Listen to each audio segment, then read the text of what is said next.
Bendito sea el nombre del Señor. Vamos a prepararnos en este momento con la palabra del Señor. En el Evangelio de Lucas, capítulo 17, el versículo 11 al 18.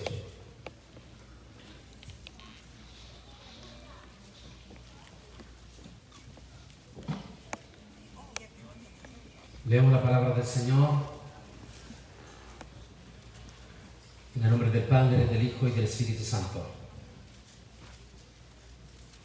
Yendo Jesús a Jerusalén, pasaba entre Samaria y Galilea, y al entrar en la aldea, le salieron al encuentro 10 hombres leprosos, los cuales se pararon de lejos y alzaron la voz diciendo: Jesús, Maestro, ten misericordia de nosotros.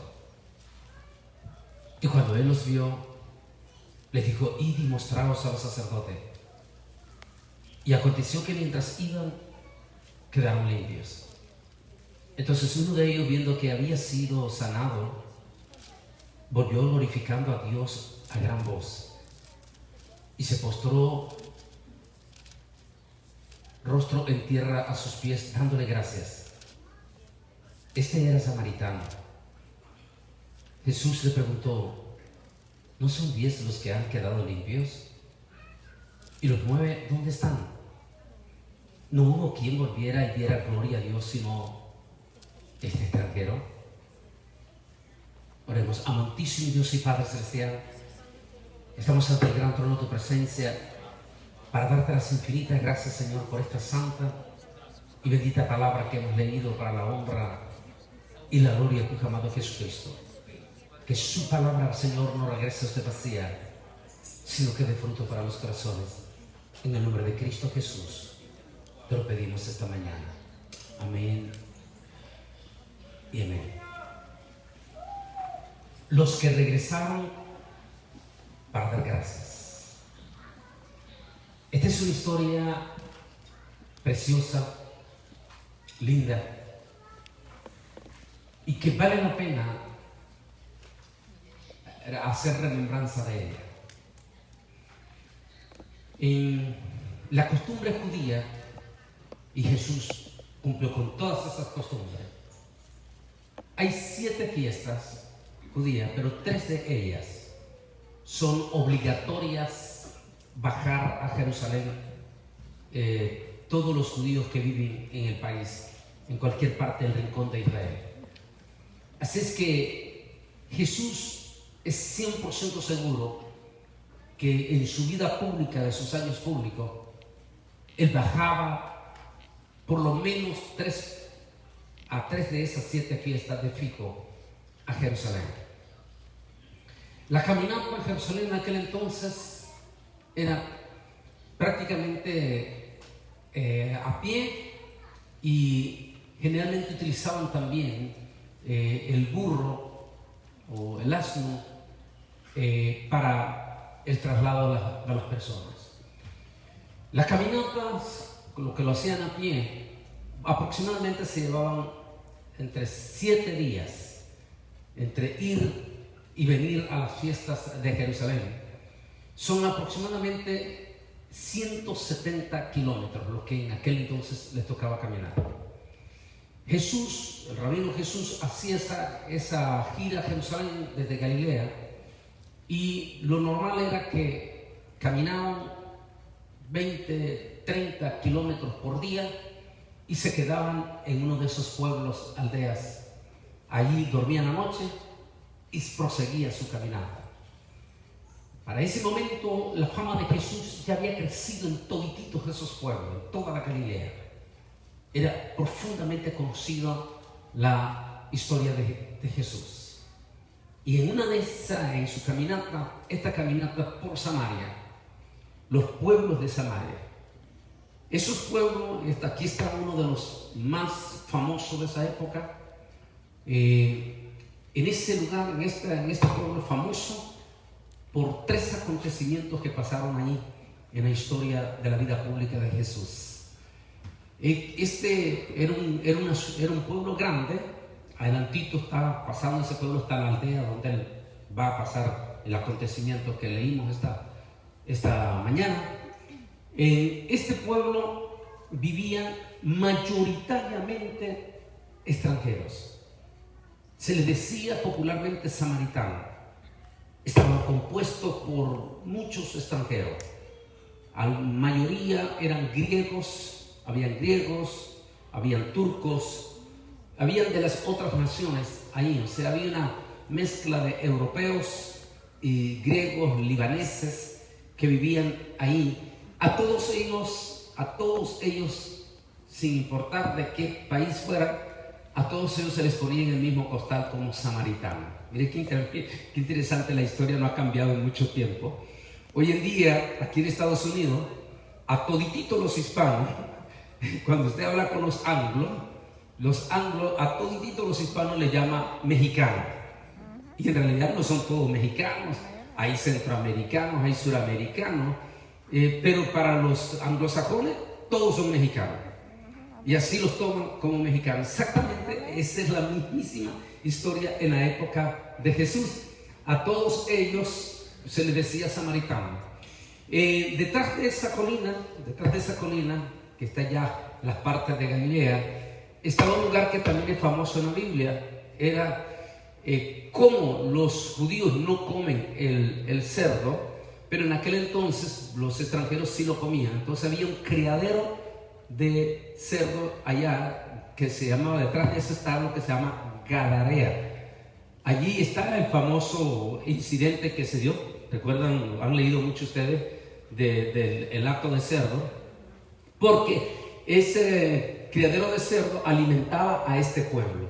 Ese pueblo mayoritariamente extranjero, ellos sí comían la carne de cerdo.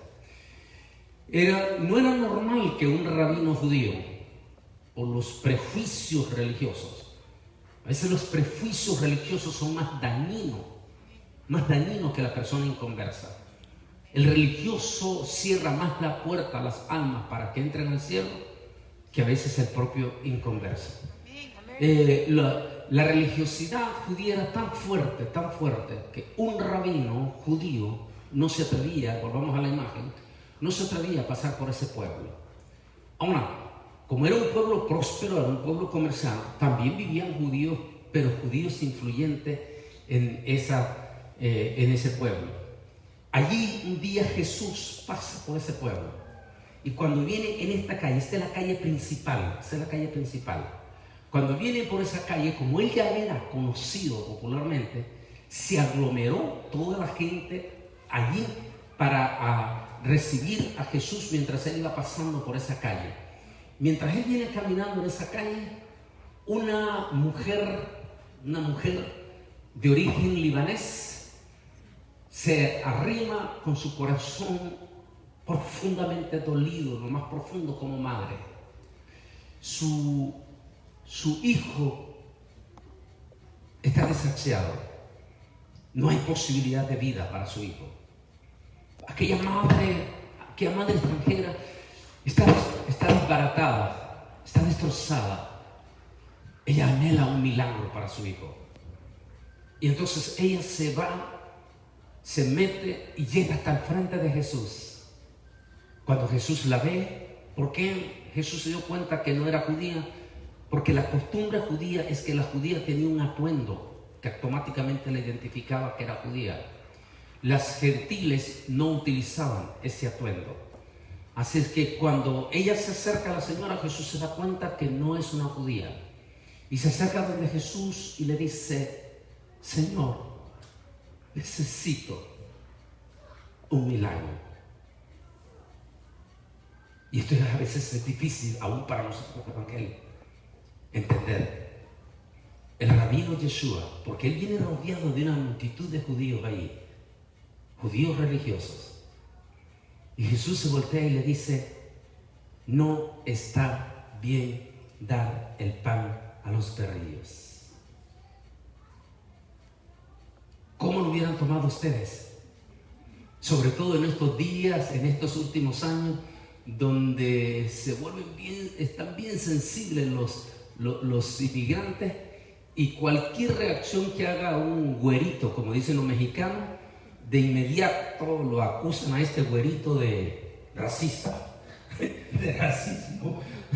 A veces sí tienen que tener mucho cuidado en lo que van a decir, porque con cualquier cosita sensible que diga, lo acusan inmediatamente de racismo.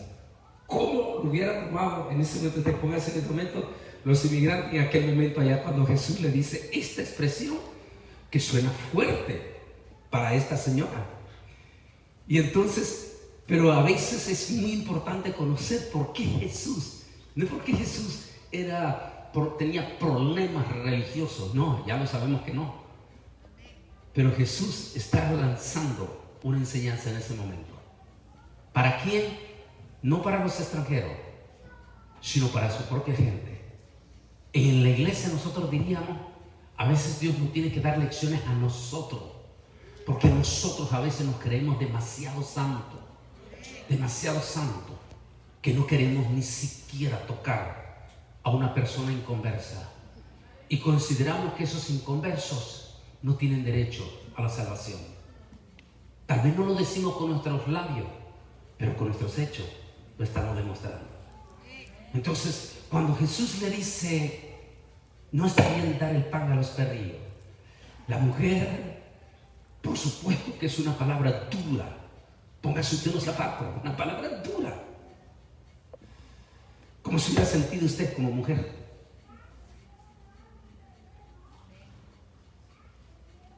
Hubiera llamado de inmediato a Derechos Humanos y a Univisión y a Telemundo para denunciarlo. Pero aquella mujer hizo algo extraordinario. Ya Jesús sabía, porque Él es Dios. La mujer no reacciona como cualquier persona inconversa, con violencia o con escándalo, o como la hondureña, recuerda que reaccionó, que dijo que ya estaba harto de los frijoles y lo que hizo fue echarse a todos los mexicanos en contra. A veces las personas reaccionan así, pero aquella mujer, de una manera extraordinaria, se volteó, se le puso más de frente a Jesús y le dijo, Señor, pero aún los perrillos comen de las migajas que caen de la mesa de sus amos. Santo Dios. Eso era lo que Jesús quería escuchar.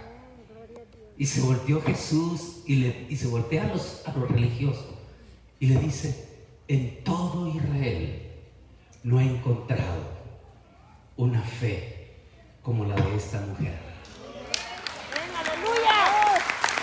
¡Aleluya! Y le dice, mire qué interesante, y le dice, ve tu mujer tranquila, tu fe, nótese, ella no fue por salvación, ella fue por un milagro, ella ni siquiera fue por pedirle salvación, ella simplemente lo que fue a pedir un milagro, y no solamente recibió el milagro, sino que recibió la salvación. Le dice, mujer, tu fe te ha salvado. Vete tranquila, que tu hijo está sano. Qué lindo. Eso se llama, a veces nosotros reaccionamos con violencia o con reacciones negativas. Y Dios todo lo que quiere son reacciones de un corazón de agradecimiento. Mientras Él sigue caminando, vamos a la calle, mientras Él sigue caminando, vámonos ahí. Mientras Él sigue caminando sobre esa calle, viene otro judío influyente. Por lo que sabemos, este era un judío como dicen los mexicanos, de mucha lana. O sea, tenía sus criados, tenía toda su gente. Y viene este judío a la par de él, igual, este judío viene con el corazón destrozado, como padre. Solamente el que es padre de una niña, solo ustedes pueden entender esa. Hablábamos con Ricardo, hablamos bastante, pero bastante de la vida de este hombre. del pastor Ismael. Y algún día alguien tiene que escribir la historia de él. Y es fácil criticar y es fácil atacar.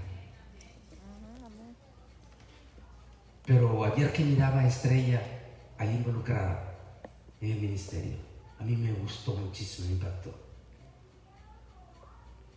¿Por qué? Porque un padre ama a sus hijas en lo más profundo de su corazón y está dispuesto a hacer lo que sea. Yo soy su padre de solamente una niña que acaba de cumplir 15 años y es mi tesoro. Ahora póngase usted en el corazón de ese judío. Él viene destrozado, su única hija. Se van a acordar ustedes porque todos ustedes han oído siempre esa palabra que se habla de esa muchacha. Su única hija está gravísima, grave. Y este judío viene, él observó lo que pasó con esta mujer gentil y todo, y él interrumpe a Jesús y le dice: Yeshua, necesito que vengas a mi casa. Necesito un milagro de mi hija. Y como por el relajo, Jesús como que lo ignora. Pero el judío sigue detrás. Señor, por favor, ve a mi casa. Mi niña está grave. En uno de esos que él va caminando, uno de los criados, si lo dice, se da cuenta que el tipo era muy importantísimo. Uno de los criados se acerca y le dice: Señor, ya no molestes más al maestro. Tu hija murió. Póngase usted en el zapato de aquel padre. En ese momento que el padre escucha esa palabra, es como que él se resigna, y es cuando el maestro se voltea y le dice: tranquilo, voy para tu casa. Mira qué lindo, ¿no?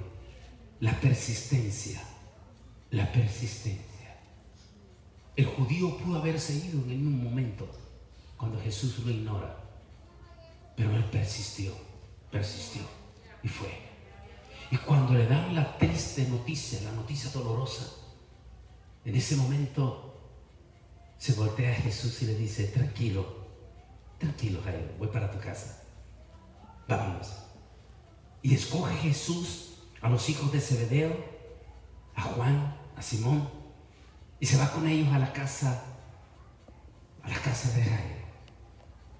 Y allí recuerda la palabra muy famosa ustedes que le dijo Tabita Crum, que quiere decir: niña, levántate. Y Dios en esa trayectoria resucita a aquella niña. Qué milagro más lindo, más bello para aquel padre. Había recibido su persistencia, había dejado a un lado su soberbia, su orgullo, que a veces nos pasa muchas veces aún a los que somos cristianos. Cuando llegamos a tener cierto grado de bendición económica, nos volvemos un poco soberbios, un poco altaneros. Nos volvemos como que es Dios quien necesita de nosotros y no nosotros de Dios. Y nos volvemos como que si el pastor no me da pleitesía, entonces yo no quiero venir a esta iglesia. Aquí esa lección que nos da esa mañana Jairo es preciosa. Cuando ya después que Jesús sale de esa casa, no sabemos si esa tarde o ese día él durmió en la casa de Jairo, pero lo más probable es que al siguiente día él sale del pueblo, sale de ese pueblo y sale su caminata y entra en la salida de este pueblo. Estaba lo que hoy en día se ha encontrado hallazgo en lo que era una aldea, que es lo que generalmente se cree que era esto pegado en esto. En la salida del pueblo estaba esa aldea. Recuerde, porque esto nos va a traer remembranza de esta pandemia. Recuerde que en aquel entonces Cuando un judío era encontrado leproso, ese judío pasaba un proceso muy similar al que acabamos de pasar nosotros o estamos pasando, pero sobre todo en marzo del año pasado, cuando nos metieron a la cuarentena. Cuando un judío era encontrado con lepra, inmediatamente, según la ley de Dios en Levítico, ese judío tenía que ser aislado en su totalidad de todo el resto del pueblo. Pero no solamente él, su familia también. Su familia era aislada por temor a que esa familia estuviese contagiada también. Porque como era una lepra, la lepra era considerada como una enfermedad altamente contagiosa, que se contagiaba con el contacto de las personas. Entonces, de inmediato, esa gente era completamente aislada, completamente, y su familia no podía venir a la sinagoga hasta después de 7 días que había sido detectada la persona con lepra y que ya se consideraba que esa persona, esa familia no estaba infectada. Entonces, el 8º día, y qué interesante, como las cuarentenas que nos metieron el año pasado, ¿recuerdan? Y el 8º día, entonces la familia podía venir a la sinagoga, mostrarse al sacerdote, pero esa familia tenía que pasar un proceso de purificación, tenía que lavarse completamente toda en agua y completamente dejar la ropa que tenía a un lado y recibir otra ropa para poder entrar a la sinagoga. ¿No les recuerda algo de esto? ¿Se acuerda? Marzo, abril del año pasado, miraba usted a los doctores, a los trabajadores que dejaban su ropa afuera, todos se bañaban afuera para poder entrar a la casa. Nos trae, qué interesante, como repitiéndose la historia. Pero el leproso era completamente expulsado, no solamente de su casa, aislado de su propia familia, completamente aislado de su familia y aislado de la sociedad. Muy interesante. Hasta hoy, con esta pandemia, nosotros podemos entender eso. Pero hay cosas, y es bueno que usted lo entienda, para cuando se dé cuenta que hay familia que está afectada, que hay familia que está contagiada con este virus. Por favor, pónganse en los zapatos de ellos. Y también busque solidaridad. Yo no sé, la vida de esos leprosos era durísima, porque eran completamente aislados. Nadie los podía tocar. Y estaba terminantemente prohibido acercarse uno de ellos a un sacerdote judío, a un rabino. No se podían acercar. Por eso vio el relato. Y entonces dice que habían 10 leprosos. ¿Por qué 10 leprosos? Porque la vida de un leproso era tan dura, tan cruel, que eran expulsados de su propia familia.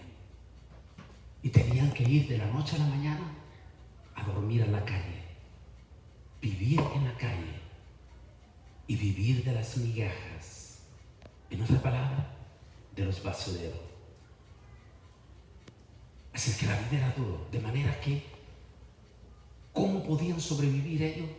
Se unían los diferentes leprosos y formaban un equipo, y juntos ellos, como todos ellos estaban contagiados, juntos ellos se jugaban la vida. Y en este caso eran 10 leprosos. 10 leprosos. Vamos a ver qué tengo aquí. Déjame ver. Vamos a la imagen. ¿Ven? Se nos desconectó. Bueno, en este caso eran 10 leprosos. Dice, los samaritanos eran una etnia despreciada. Pero este extranjero aborrecido, que parecía de lepra, fue el único que dio gloria a Dios por haber sido limpiado. Jesús habla de la fe que sana, tal como lo hizo con la mujer que hablé y con el judío prestigioso. El samaritano aparentemente recibió más que una sanidad espiritual, igual que los otros dos. A ver, aquí nos da la idea de ese momento. Nótese el relato que escuchamos. Dice el relato que cuando Jesús va saliendo, él era tan conocido, 10 leprosos se pararon de lejos. A ver, díganme las que están aquí al frente, ¿por qué esos leprosos se pararon de lejos? ¿Se acuerdan? A ver. Porque no podían acercarse a un rabino. Mira qué interesante. O sea que la mayoría de estos 10 leprosos eran judíos. Como se daban cuenta, solo uno de ellos no era judío. Los otros 9 eran judíos. Conocían perfectamente la ley. Conocían perfectamente la ley. Qué interesante eso. Porque es muy interesante, aún para el cristiano que estamos viviendo en este periodo de crítico de esta pandemia. Se nos olvida que aún en medio de esta pandemia, nosotros tenemos que ser respetuosos de la ley. La Biblia dice que ninguna ley es puesta si no es por la voluntad de Dios. Amén, aleluya. Sencillamente, las hojas de los árboles no se mueven sino por la voluntad de Dios. Es como en el sistema del mundo político, lo que usted quiera decir, pero ningún presidente es puesto si no es porque Dios lo permitió. Es lo que toco en mi libro Israel al filo de la profecía. En el capítulo 10 tocó ley permisiva de Dios. A veces no entendemos esas leyes, pero esa es la ley permisiva de Dios. Por ejemplo, no es porque, dicen los salvadoreños, porque les fascinó y se volvieron enloquecidos por este muchachito, jovencito, milenio, como candidato a la presidencia, y que esa súper gigantesca popularidad hizo que los salvadoreños se volvieran como locos para elegirlo. Finalmente, él fue elegido presidente por la ley permisiva de Dios. Es decir, nadie está si no es por ley permisiva de Dios. Y viene para cumplir una misión, posiblemente política, del nuevo orden mundial. Porque recuerde que los gobiernos gentiles y el sistema de este mundo está bajo el sistema del gobierno de nuevo orden mundial, que finalizará con la gran tribulación. Pero vamos a volver en este momento. Mire que ellos cumplen. Y dice que de lejos se pararon los 10 leprosos y gritaron a voz alta: Rabino, Jesús. ¿Qué quiere decir? Recuerde que hay un dicho en nuestros pueblos que dice: pueblo pequeño, infierno grande. ¿Qué quiere decir? Que en los pueblos pequeños todo se sabe. Así es que estos 10 leprosos definitivamente la noticia de la resurrección de la hija de Jairo, lo que había pasado con el hijo de aquella de Teofenice, o sea, de Líbano, de aquella libanesa. Ya habían escuchado ellos los milagros y todo, así es que eso ya se había regado por todo lado. Estos 10 leprosos sabían que ese rabino era el hombre que podía hacer un cambio en sus vidas. Y se pararon de lejos. Nótese, no rompieron la regla. Lo podían hacer, pero ellos no rompieron las reglas, se sujetaron a la regla. Y de lejito se pararon y gritaron: Jesús, Jesús, ten misericordia de nosotros. El rabino va caminando y se voltea para ver a los 10 leprosos del rabino. Y nótese que no hace ningún acto de ceremonia, que a veces a nosotros los cristianos, los evangélicos, como la inmensa mayoría han venido de un trasfondo católico, ellos quieren que les hagan muchos actos ceremoniales, que les traigan el famoso aceitito, la agüita, el estilo, para recordar cuando ellos eran católicos, que le juntaban en la cosa, ¿cómo le decían? Aquella cosita ahí, y que le chorreaba el cura, la agüita bendita. Y entonces cuando vienen a la iglesia quieren tener ese mismo contacto, y hay muchas iglesias que tienen galones de aceite, y a otros hasta tienen botellas de agua y les tiran el agua, y los evangélicos hasta tiemblan y todo, porque quieren tener ese trasfondo de contacto religioso. Nótese que Jesús no hizo ninguna de esas ceremonias. No los llamó, vengan para acá mis hijos. No les puso las manos, no. Sino que de lejos le dijo, vayan al sacerdote y muéstrense. Santo Dios. Pero un leproso no podía presentarse ante el sacerdote hasta que no estuviese sano. Hasta que no estuviese sano. Ellos todavía estaban con lepra, estaban llagados, ya usted imagínese el horror. Ellos estaban todavía contaminados. Y Yeshua les dice, por ley ellos no podían ir al sacerdote hasta que no estuviesen limpios. Es decir, hasta que no salieran. ¿Cuántos días nos daban para la 14 días, ¿verdad? Hasta después de 2 semanas no podía usted ir a la empresa, y hasta que no fuera, ¿dónde?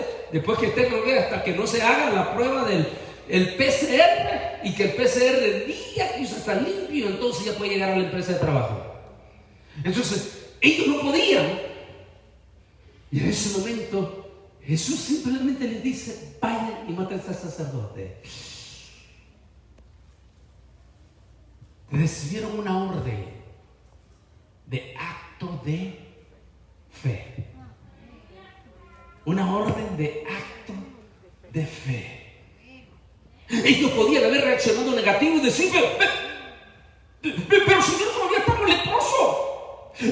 La ley no nos permite ir. Con muchísimos evangélicos que se niegan a venir a la iglesia todavía porque tienen miedo. Qué lindo. Hay que admirar la fe de los 10, porque los 10 en ese aspecto le damos una numeración 10. Los 10 sin titubear, obedecieron la orden del maestro y caminaron sobre las aguas. Pero ¿cómo ustedes pasaban? O sea, sobre la fe. Es pues la fe que dice la certeza de lo que se espera, la convicción de lo que no se ve. Comenzaron a caminar sobre eso. Y cuando iban camino a la sinagoga, ¿qué pasó? Sanaron. Su piel se volvió como piel de niño. Santo Dios, completamente sanado. La reacción de los 9 judíos, la reacción de ellos posiblemente en su entusiasmo, en su alegría, salieron chorreados para sus casas, desesperados posiblemente para ver a su familia y después ir al sacerdote. Pero hubo uno de ellos, volvamos a la imagen, hubo uno de ellos, un mexicano salvadoreño, porque como a todos nos dicen mexicano, un samaritano. Hubo un samaritano, era el único de los 10 samaritanos. Cuando recibe el milagro, su corazón dijo, yo tengo que ir corriendo y alcanzar a ese rabino y darle la gracia pública de que él me sanó.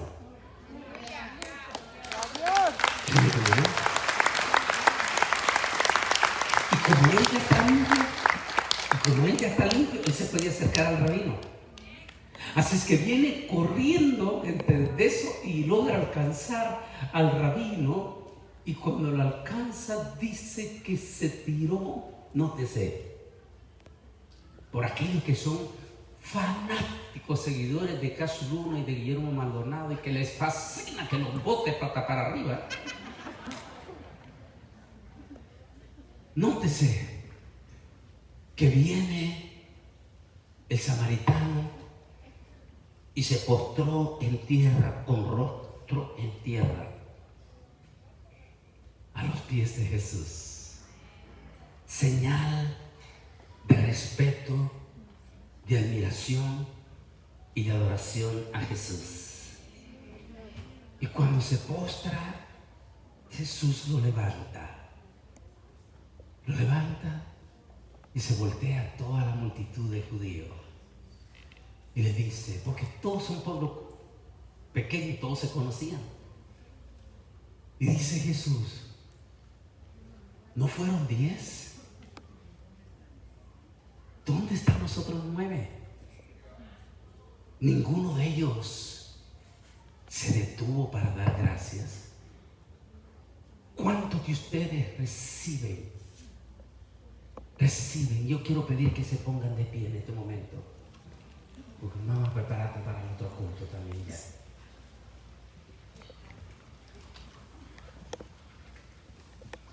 ¿Cuántos de ustedes han recibido múltiples de bendiciones del Señor?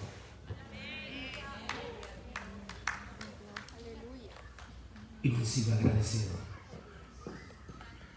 Dar quiere decir gracia, acción de gracia. Es adoración, enaltecimiento.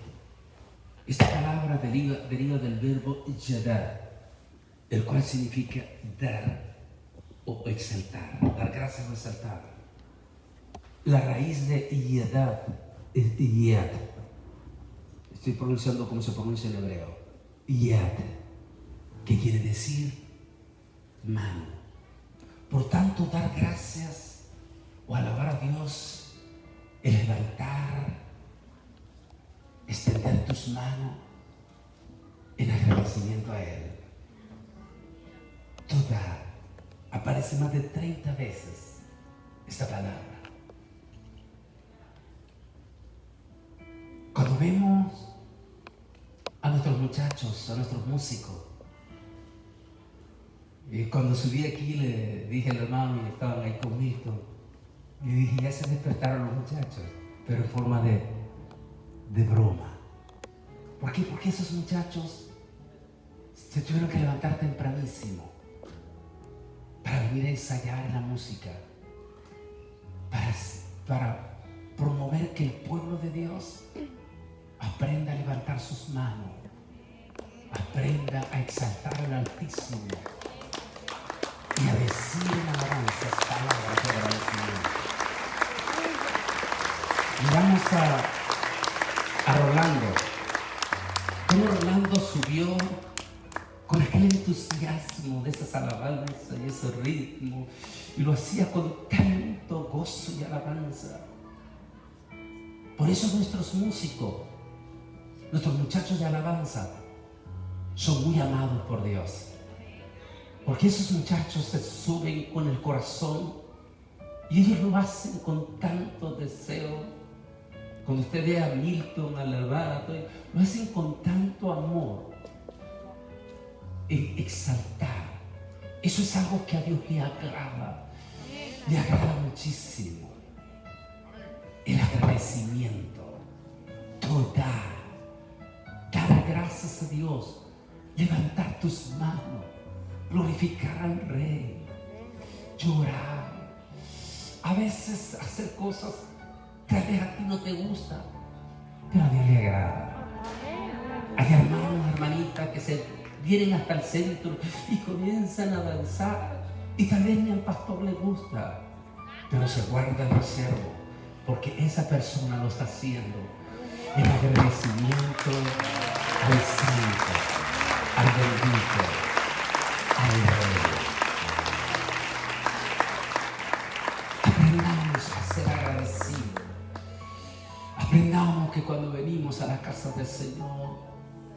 lo hacemos no por compromiso, sino porque venimos como ese único leproso que regresó para dar gracias.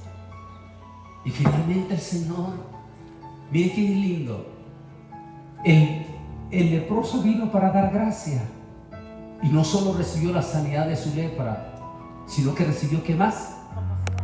¿Qué más? Le dijo, por tanto, le dijo, tu fe te ha hecho salvo. Qué lindo. Inclina tu rostro. Inclina tu rostro. Amantísimo Dios y Padre Celestial, estamos ante el grandísimo trono de tu presencia esta mañana, porque eres digno de darte la gracia. Eres digno de toda alabanza. Eres digno de que levantemos nuestras manos. Eres digno de que empapemos nuestras mejillas de vez en cuando en lágrimas de agradecimiento. Gracias esta mañana, Señor, porque nos has dado el privilegio de venir a tu iglesia, de exaltar tu nombre, de glorificarte y de escuchar palabra tuya, Señor. Te pido que bendigas a cada hermano y a cada hermana preciosa que ha venido esta mañana a este primer culto, Señor, y que vaya con un corazón agradecido, con una palabra en sus labios. Toda gracias, Dios. Amén. Demos un aplauso, Señor. Gracias. Y esta tarde, 6 de la tarde, puedes regresar con toda tu familia. No solamente porque vamos a tener este desfile de alabanzas preciosas, testimonios preciosos como la de este muchachito de anoche, sino porque vamos a tener un tema de confrontación escatológica profunda. Así es que véngase con toda su familia esta tarde. Si deseas, ahí está la música de Rolando en este momento. Yo le llamo así, yo no sé si se llama así, pero yo le digo tonelada de alabanza. Preciosa, porque a mi niña le fascina. Nos quedan unos 5 libros, pero nos quedan temas en DVD como el infierno profundo, o el juicio final, o los extraterrestres. Cualquiera de ellos puedes pasar ahí. Que Dios te bendiga y vente esta tarde con toda tu familia. Tengo una buena noticia para ustedes. Este es una serie de todos los libros que sobren en la tarde se los va a regalar, así que vengan en la tarde, por favor, porque los libros van a ser gratis. Todo lo que les sobre dice que lo va a regalar en la tarde. Voy a hacer que caiga desmayado. Que Dios me lo bendiga. Nos vemos a las 6. Bendiciones a todos.